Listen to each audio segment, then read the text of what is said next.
Okay, good evening. It's the Hot Seat Radio Show with your host, Sean, four-time Mr. Moreno Valley Darrell Taro, and I am the local troublemaker that will throw a rock and then run, Donovan Sadiq, and we're going to talk to you about local politics, what's happening in Moreno Valley, what's happening in the Inland Empire as a whole. So a lot of stuff going on the national level. This edition is actually about national politics versus local politics. Does it really matter? And by the way, we want to thank everybody out there for the likes. We had over 16,000 people that viewed the video, and that was just on Facebook. We didn't even get the numbers for the podcast itself. So a lot of stuff going on. We're doing a lot of great things.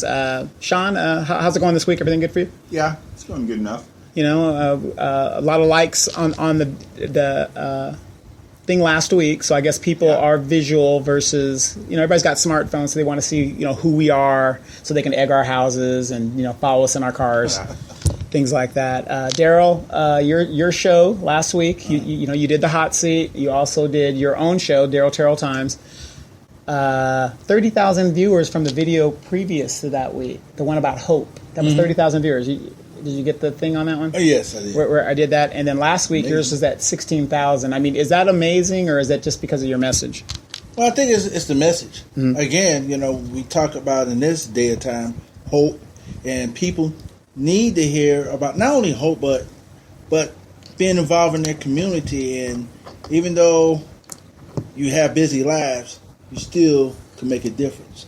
And sometimes people need to hear that we as people have to make time, because like you were saying about national versus local politics, the local affect us more than the national. Right. It hit us directly. Mm-hmm. So that's what my whole message is about: people getting involved and not be complacent with situations. When things get bad, then everybody wants to get involved. Right. So Sean, this week, I got some comments from last week on some of your statistics and stuff. Of course, those were mostly the Edo-its that are coming back with, of course, no facts of their own. They're just saying, oh, fake news or fake this, fake that. I don't know. Usually the Guardian is pretty trustworthy compared to most U.S. sources. And when you say that, all they got to do is say fake news, and all of a sudden they're credible. So I don't know what that's about. But what do you have for us this week? Anything in particular? I find it interesting that suddenly they're freaking out and attacking me. Yes, of course. When you're out there putting out the truth, what do you think's going to happen? I know. So I mean, it's just look at their pattern. They don't freak out unless you hit a nerve. Right, and that's the whole thing, because they don't want the people to know what is really going on here in the city of Moreno Valley. So this week, do you have anything you want to discuss in general? Yeah, I want to talk about Melissa Melendez. And Melissa Melendez is an assembly member. Okay. She's in the Lake Elsinore area, and she recently resigned her leadership position in the California Republican Party. She's still an elected official, but she's not going to be part of the turncoats on the whole cap and trade issue. She thinks it's bad for our economy. She thinks it's unnecessary, and she doesn't want to be part of it. So the Republican leader, Chad Mays, has moved her office into what they call the doghouse, where it's just basically like a little... oh, wow, the closet. Yeah, a closet-sized office. He's heavily embattled now among in the Republican Party. I was talking to Aja about this last week, where they're on the him and Steinroth are on the defensive now. There's been talk of even removing them from their positions in the party, and I totally agree. I think the cap and trade is unnecessary. Once again, using foreign news sources, and this one from Australia. Oh wow! Where keep in mind that global warming is basically dogmatic in Australia. They're all in on cap and trade stuff. But there's a scientist down there that has created a new model for global warming that explains why past models and catastrophic events didn't happen at the times they were supposed to happen. Yeah, and his model shows that it's because carbon dioxide isn't as powerful of a greenhouse gas as originally thought. It only accounts for anywhere from like one fifth to 1/10 of what it was originally expected to do. And so, with that level of, or lack thereof, of greenhouse warming from carbon dioxide, that puts other environmental factors into play, like the solar cycles and the Earth's magnetic field, and any changes in volcanism, any of that stuff, to where basically the Earth's basically just going to do what it wants, no matter what we try and trade or try and manipulate. Right, and we try to manipulate that. So basically, Melissa Melendez is on the right track, because basically whatever the carbon dioxide that we're putting out is not enough to affect the environment. I mean, volcanoes every year put out more carbon dioxide than we could ever produce, and unfortunately, California is on this, especially in Sacramento, they're on this dogmatic idea that we've got to stop our carbon dioxide production to save the environment and stop the oceans from rising and all this stuff, when really the carbon dioxide is not nearly as big of a factor, and is not going to cause the oceans to rise as much as originally expected.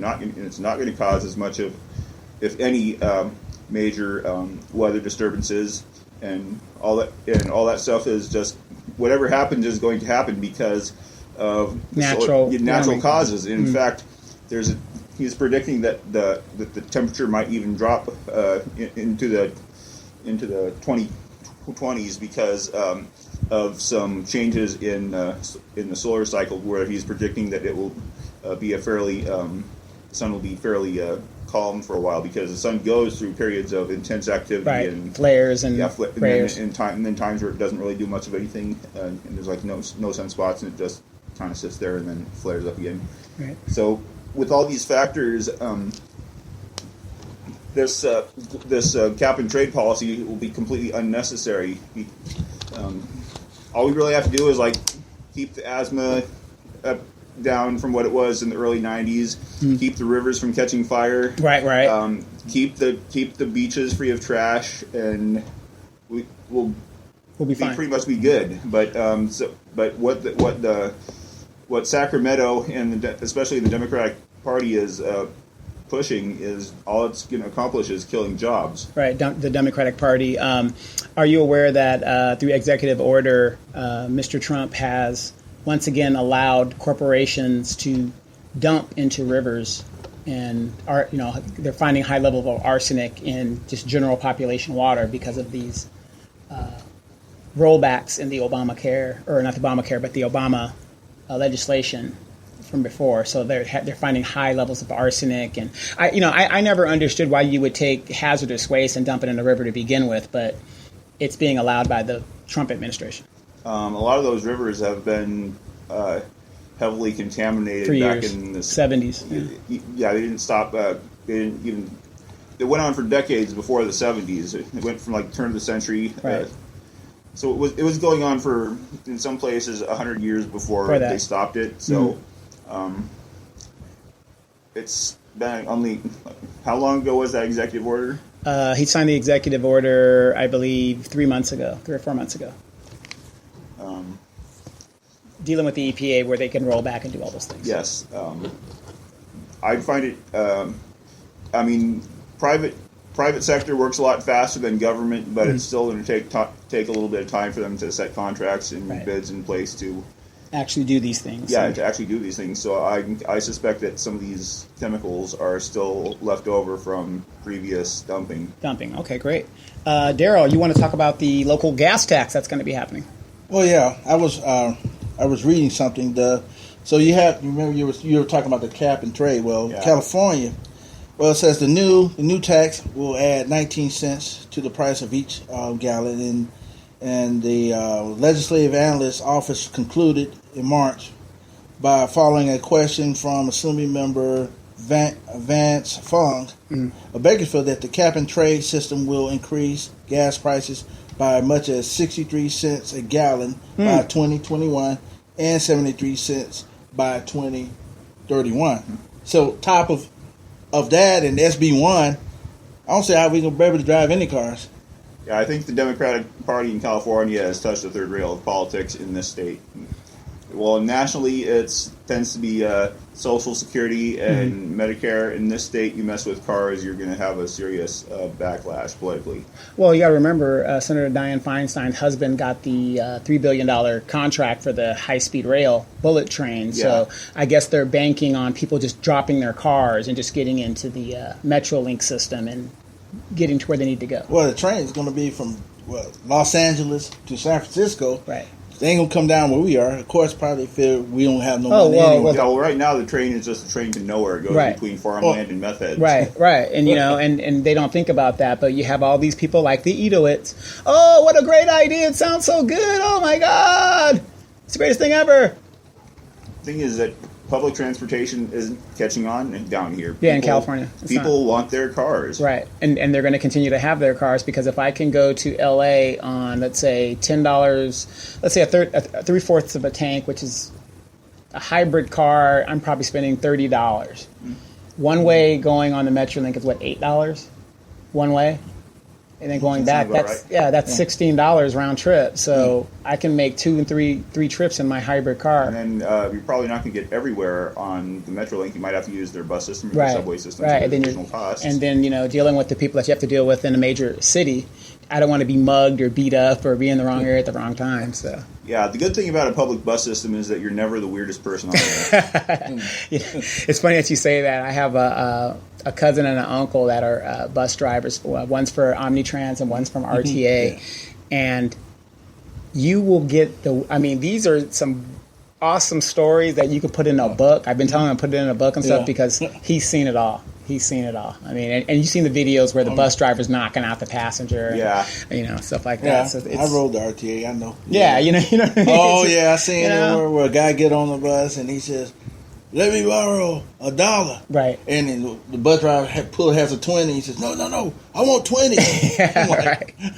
I know exactly what you're talking about. Right. And the funny thing is, a lot of people don't really realize this. Do you realize that bus drivers make more money than pilots? Brand new pilots. I did not know that. Yeah. Well, also, unless the pilots got their training in the military, that private flight school to become a commercial pilot is like $250,000. Yeah, it's like becoming a doctor. Yeah, it's like $250,000, and you are when you first start out, you don't start off with Delta at 747. You start out at a regional airline, like a regional carrier, like Mesa Air or something like that, and you're making $14 an hour. And people are like, "What? That's what you're making." It's literally true. But a bus driver makes more than a pilot because if you're a senior bus driver, you're making $23, $24 an hour. Yeah. And then you're union protected and all that other stuff that they got going on there. So. Well, that's the thing. The reason I mentioned about that because we are the most overtaxed state. I mean, in the whole entire country. I mean, and our roads have not improved without So. Yeah, and. They're not using the gas tax money for the roads. They're dumping it at all kinds of social programs and other parks, pretty much everything but roads. But roads. And so our infrastructure is decaying because they won't use the money for what it's for, and then they want more money. And nobody really, I don't know if anyone outside of Sacramento actually believes that a cent of that is going to be used for roads. Well, it's like I've been saying, when you're in the Matrix, if I took you out of the Matrix and I showed you how the world really is, you wouldn't believe me. Republican, Democrat, there's only one party. It's called the ruling party. Democrats take as much money from corporate lobbyists as Republicans do. But the thing now about the roads, though, is that now since they can't, they don't have the money to repair them through public funds, they're resorting to private companies that are like the fast tracks. Yeah, the fast track. And I never understood that. So you're going to take public funded money and then give a private company.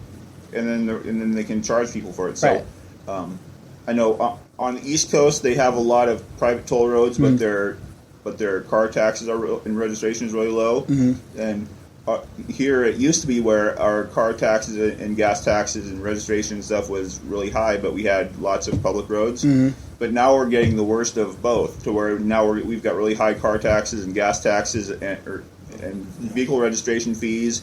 And we're going to be paying for toll roads on top of that. And I don't know about you guys, I rarely go down the hill from Moreno Valley because of the traffic. It's just too much for me to, you're just to go through where UCR is, that traffic bend, it takes at least 20 minutes. Oh, and that's a good day, So I try not to go unless I absolutely have to. I tell all my friends, fly into LAX. I wish Ontario would open up more gates so we can get that kind of going.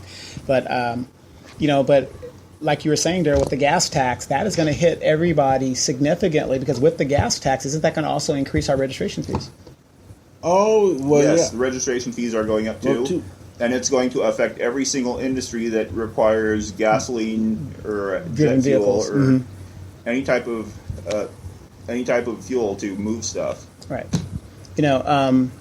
Real quick, we're in summertime and we're kind of in a lull. So everybody's vacationing. The kids just went back to school. I believe this is the second day in the Moreno Valley Unified School District. But now we're getting ready, geared up. And Mr. Ito Benvizi has already put out his Saturday tilapia dinners. And, of course, the Hispanic Chamber of Commerce went out to get their free dinners and do the bidding of their master. And now we're getting ready to get back to City Council. Is going to come back into session. Council Child Creveris, he's on my radar, as well as Baca and Idiot Gutierrez. So our subject being local versus national, at this local level, now I personally see where the narrative now, Ito is going to start talking about the infrastructure and he needs a bond. Did you read in the newspaper where Ito actually said, I think it was the Moreno Press Enterprise actually merged with the Moreno Valley College to start a technology school. Wasn't Ito supposed to do something like that? Yes, he was supposed to be a major benefactor behind that. And and of course it didn't materialize. Right. And these are the kind of things that I try to point out to the Itoites. And me and Daryl talk about it all the time. If he is really going to do what he says he's going to do, he's going to start building that infrastructure and start building that school. I mean, wouldn't now be the time to give $500,000 to Moreno Valley Unified to build a technology school or a logistics school over here from Norco and move it over here and get people trained? Yeah. But he's not doing it. And he should. And if this is such a great idea, he should be able to find other partners to help him do this. Right. So my point is, am I crazy? Or I'm just saying the proof is in the pudding. You can't build something without building the infrastructure first, because that's backwards. Yeah. Yeah, you definitely got to build the infrastructure, but if you're going to bring the jobs that you say you're going to bring, you would have started doing all this stuff. You would have done that. Regardless of lawsuits. I don't want to hear that. Well, right now I'm in litigation. You're not Donald Trump. Your taxes aren't under audit. Yeah, because your people need to be prepared. Because what's the use of bringing, let's say, these kind of companies, industries into this community, and people ain't trained for it? So what happened? Then they throw their hands up, I didn't get a job. Why I didn't get a job? Mm-hmm. He said, well, you're not trained. You don't have the skills. Right. I mean, that's the reality. I'm just not going to put, like I said before, put someone on $1 million machine if you don't know how to do anything. Right. You got to be trained. This is specialized. It's not like it used to be a long time ago when you go in and you stack boxes, you get on a greasy forklift and drive around the place. You put it on the pallet. Yeah. Basically, this is high-tech stuff that you got to have skills for. It's not as you have to be trained for it. So people have to get this thing talking about, like I said before, we want jobs. You say we want training. Mm-hmm. That's what you should be saying to Mr. Benzivi. We want training. Right. Now, regardless if he's in a lawsuit or not, he should be providing that and building that now, because obviously if this is true, the WLC is going to happen.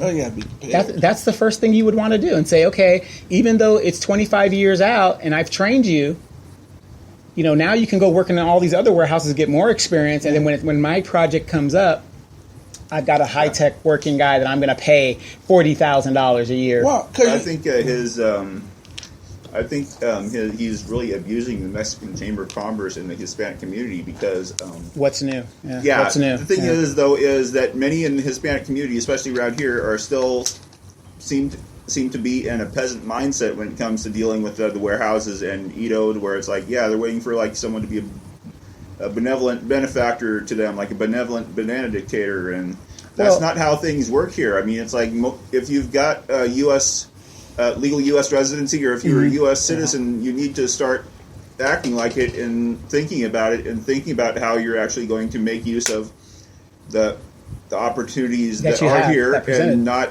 being stuck in the peasant mindset waiting for someone to be a benevolent banana dictator to you. Right, because this is not Mexico, this is the United States. And like I said, I don't have a problem with Mr. Benvizi as a businessman doing what he's doing, but my problem is I see what he's doing and what he's selling is not real. Because if it was real, you would have. Why does the press enterprise have to give I think it was 100,000 or 10,000. I forgot what the money was. I think it was 100,000 to the school to start it.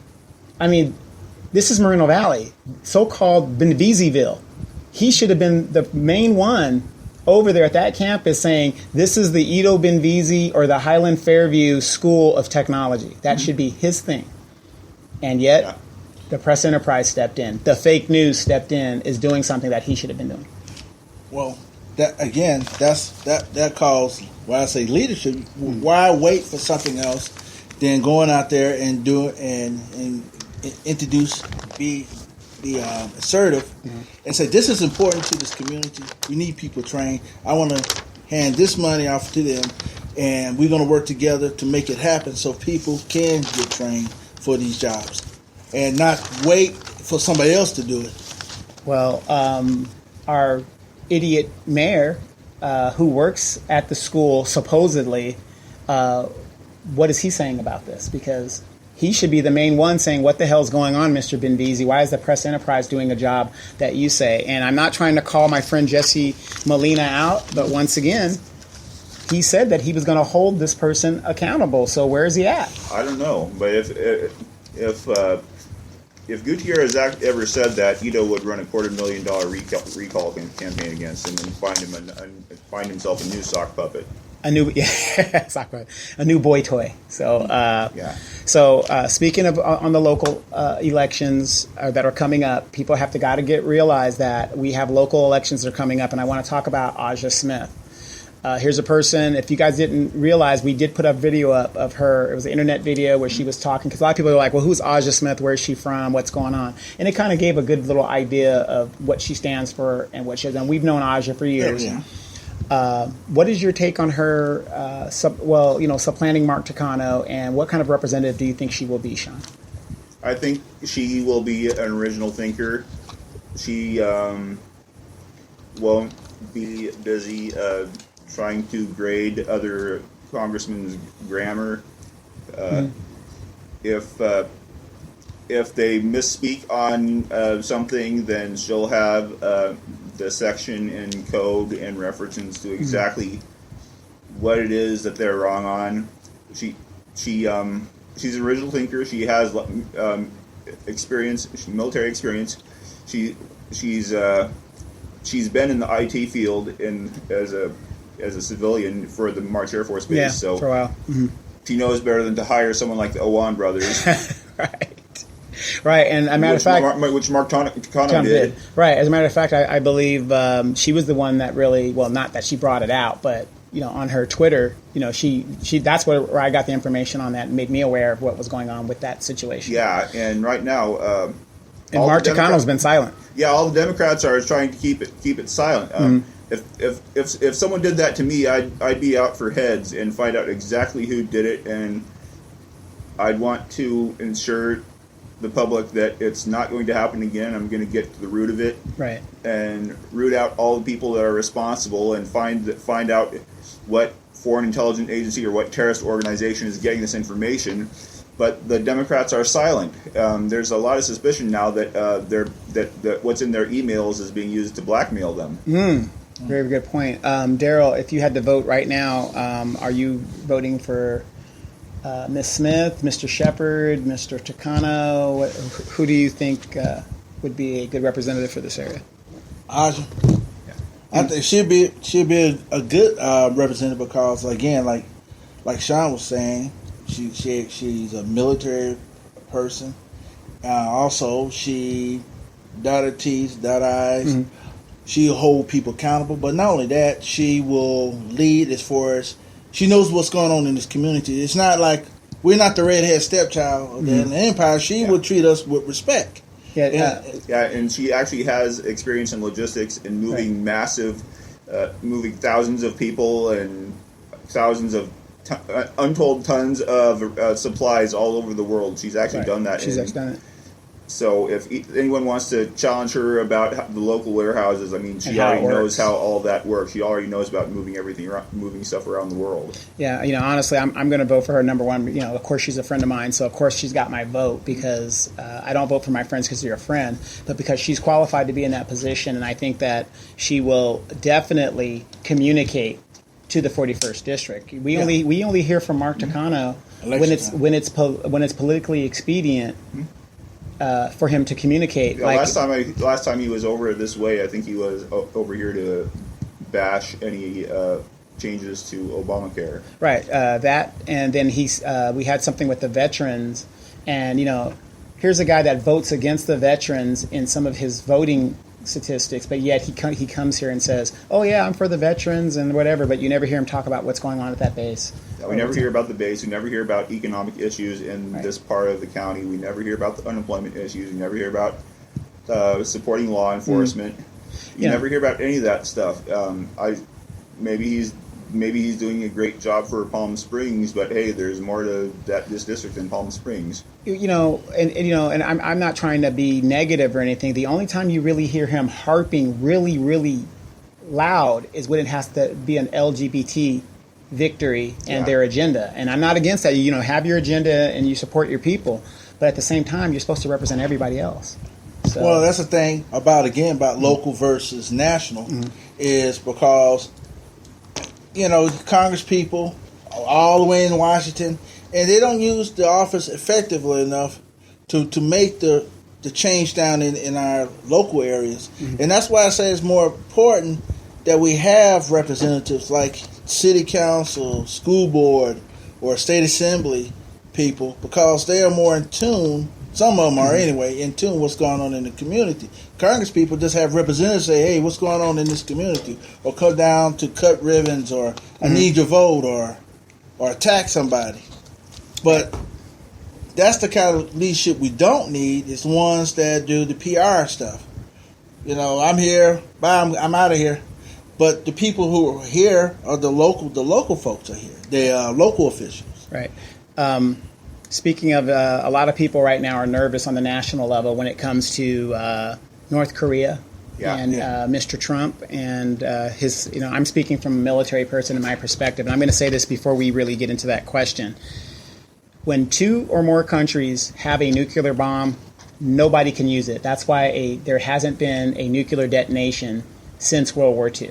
Once the Soviet got their bomb, America's monopoly was over. Then China got theirs, India, Pakistan, so on, so forth. So nobody can use a nuclear bomb. So the fear of a nuclear bomb being used is ridiculous. It's fear-mongering, and it's not going to be used. I'm not so sure. You're not dealing with the best and brightest world leader. I mean... Wait, hey, don't talk about our president. Don't talk about our president. No, I mean... Oh, the other guy. Gotcha. Yeah, he's a 30-year-old, not particularly bright. He was picked by Kim Jong-il to succeed him. Because it's a family business.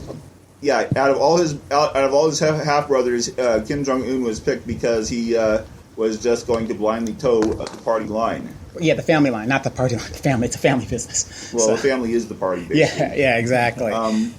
So basically, the whole country is run like a cult. They're going to do what they believe that they have, like some sort of divine mystic divine right to control all of Korea and eventually the world, and their divine right thing is based on a lot of ancient Korean animism. So it's the way they're running their country is completely detached from the way the rest of the world runs, and even only a handful of people in their government is even aware of how things work in the rest of the world. Okay. So he doesn't have his advisors really aren't qualified to make a decision on how to what to do with a nuclear bomb in the first place. Right, but okay, let me ask you this, playing devil's advocate. How a lot of people don't realize what we do here in America. We are probably the most backwards country, because most countries drive on the other side of the road. Whatever they use the metric system. I mean, we're pretty much barbarians here. Now, this country's been isolated. I'm just playing devil's advocate. I've been over there. I haven't been to North Korea. I've been to South Korea, over at Osan Air Base and stuff like that. I, for one, know for a fact that nothing's going to happen. I believe Donald Trump is using this in the Wag the Dog scenario. If you've seen the movie Wag the Dog, it was about a president who faked a war so that he's, numbers and people could be distracted. Well, the problem is that one of the few things that North Korea has to export is weapons. Yeah, weapon technology. And one of their biggest one of their biggest clients that they trade arms with is Iran. Right. So and they've been known to trade information on missile technology with Iran in the past. Yeah, for years. So there is reason to be concerned that they will trade nuclear technology, and that Iran may even give it to some of their allies like Hezbollah. Okay, so what?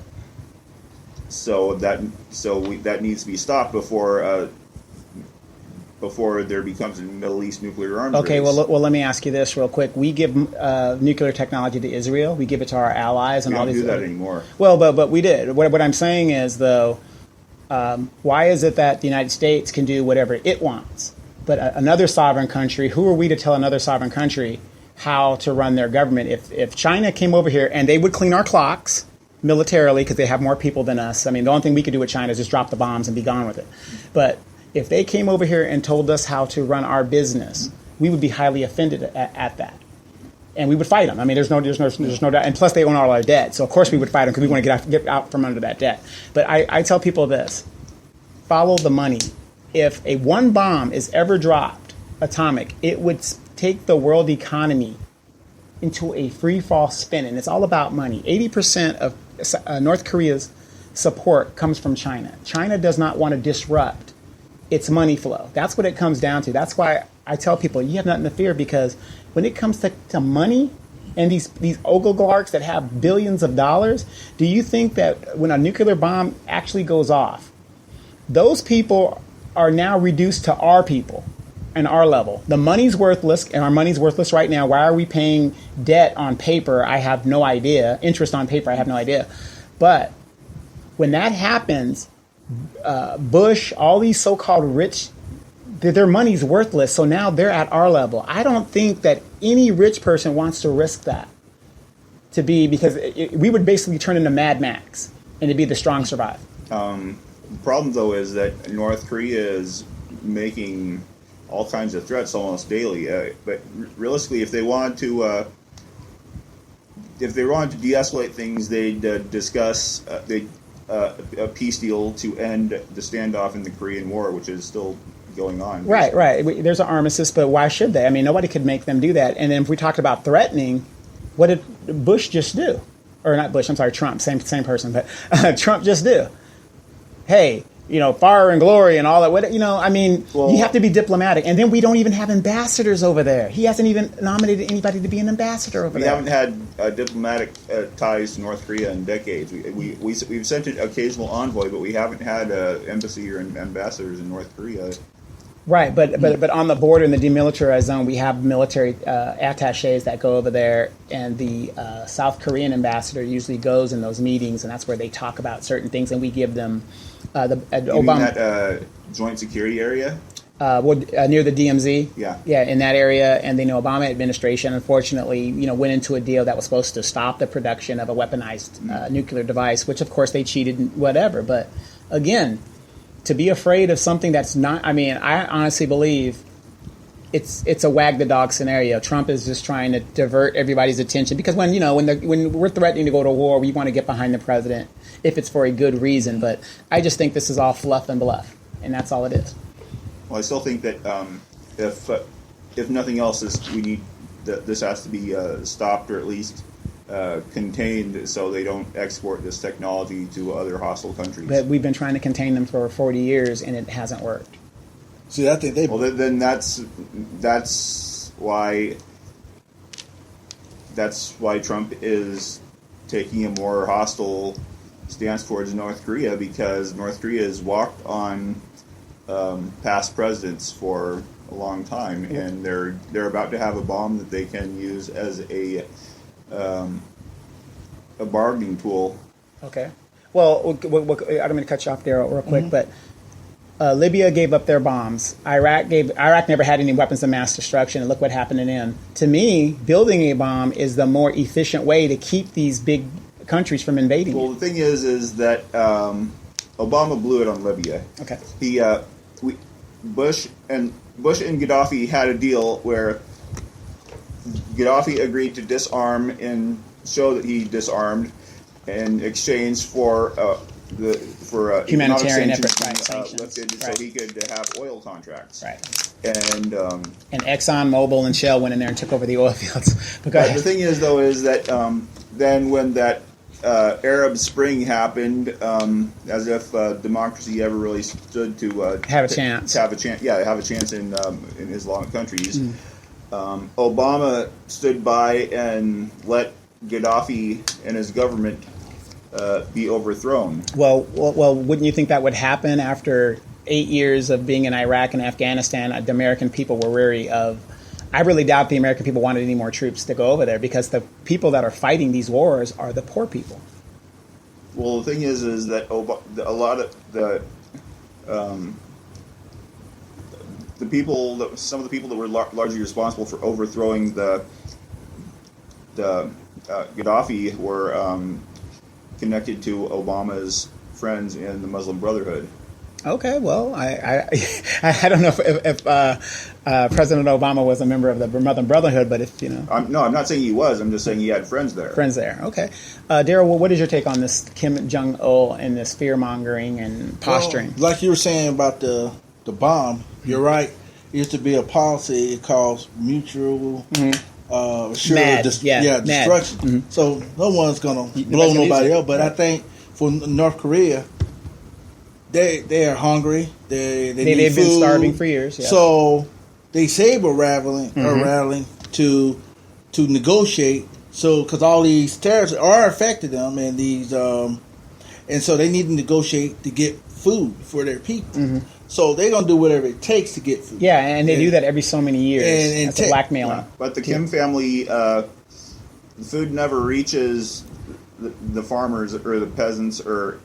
Of the course food never not. reaches the average people. So of course not. It's like Reaganomics. It never trickles down. The whole thing is it's economics. Right. It's all economics. But I mean, if the food's not reaching the people that the diplomatic deal is supposed to be for in the first place, I mean the diplomatic deal is no good. Well, because the fact that there's the people that, like you were saying, they selling the food on the black market where it won't reach the people. They'll make a profit off of it. And so the thing I feel is going to eventually going to happen. The Chinese going to have to get involved, and they will get involved eventually. And they did it before, and they will do it again. And they will handle this guy in their own way. They'll handle him. Then I think Trump will have to thank China, and he'll say, you know what, you did a good job, blah, blah, blah. Yeah, when everybody talks about a madman and stuff, I get it confused with our president versus somebody else, so I just... But that's why... well, that's how I see the situation. I think China eventually is going to... Yeah, they're going to have to step in, 80% of their support is from China. Oh, yeah. China is getting sick of North Korea's crap and doesn't want anything to do with it anymore, which would give Trump more... leverage. Leverage, yeah. And that's what I think it comes down to, economics. At the end of the day, China has a lot of money on the line. Yeah. And they don't want to mess that up. So they're going to get that guy taken care of. So, so the fear of nuclear war, don't even worry about that. I think it's going to be, they have to put a grown up at the table, that's for sure. And I just think in their own way. Sooner or later, something. Who knows what will happen to the kid? But he'll be gone, and some other person. Then the relations with America and China will be improved even much more, and we'll do a lot more deals with China. Right, a lot more business. I mean, they handled North Korea. Right, but look at Vietnam and business that we've opened up with Vietnam. Even though at the time it was a bad idea, everybody hated it. Oh no, you don't want to do that. We lost in Vietnam. Well, we didn't lose, but we pulled out in Vietnam and all that other stuff. But look at all the tourism and the money.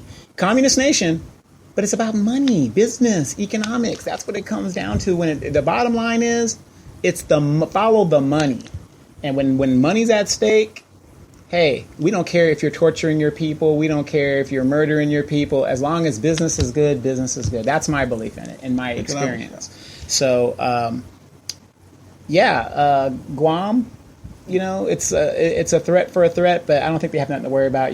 I mean, that happens all the time. When I used to live in Okinawa, which is not far from Korea, about 2 hours away, and a lot of people don't understand this. If the North Korean army wanted to come down, they have 2 million people in that area. Seoul is about 30 miles from the DMZ.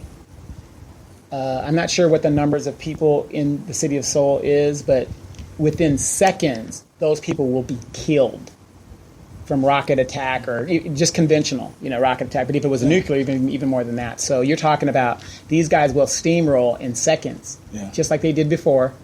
And of course, we're going to come back with bombs in our 7th Fleet and do all that other stuff. And in the end of the day, we can clean their clocks, but initially, a lot of innocent people will be killed.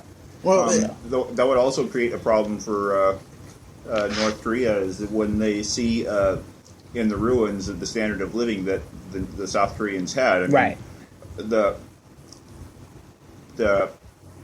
Their invasion force would come to a halt at the remains of the first McDonald's. Right, and the Starbucks, the first McDonald's, and started like, what the hell's going on here? But when I was there, they used to say, at the time there was a big famine going on. It was really, really, really big. I think I went there in '97 or something like that. I forget what it was. But if you want to not starve in Korea, you better join that army. The army is well fed. But the regular civilian people, they were stripping trees. There's actually satellite photos where you can see, certain areas of there look like a desert because it's been stripped of everything you can possibly do to eat, So, and I got some friends that are Korean, and, it's going to be an interesting... Well, it's like, a skit. You will say to, okay, you're doing all the say, well, what do you want? Mm-hmm. You just cut all the BS. Ask what do you guys want? Mm-hmm. That's what it boils down to. After you're doing all the screaming, bumping your chest, hollering, and all that stuff, the question is, what do you want? Oh, we want food. Right. Okay, but you're not giving it to your people, though. Mm-hmm. We will. So no, that ain't going to work that way. Because you can give money and all the aid you want to, but it won't get to it. If you go to the fat cats, and the cats that do need it will never get it. Right. And what can we do about it? Absolutely nothing. Yeah. Yeah, absolutely nothing. And we're going to talk about that. We're going to go into the second hour. I got another question on the national level, then we're going to get back to the local level. But that was a really great topic. We're going to be back right after these messages. Sean Fortine to the right. Daryl Terrell is to the left. I'm trying to stay in the center, but I'm a little bit more to the right myself. This has been the Hot Seat Radio Show. We will get back to you right after this.